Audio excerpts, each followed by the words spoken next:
Hello,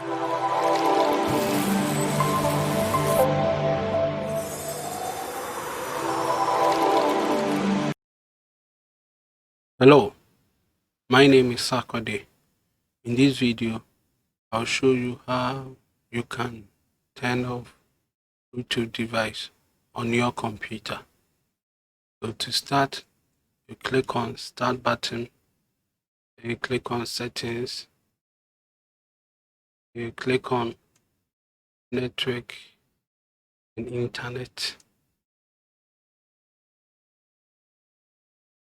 On your right side, you click on Play Mode. Here you find out that the Bluetooth device is on.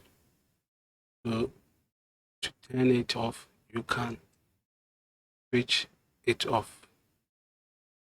Turn off the Bluetooth device. And again, you can turn off the Bluetooth device on the taskbar by clicking on network icon on the taskbar. You click on internet or network and internet. You click on airplay mode.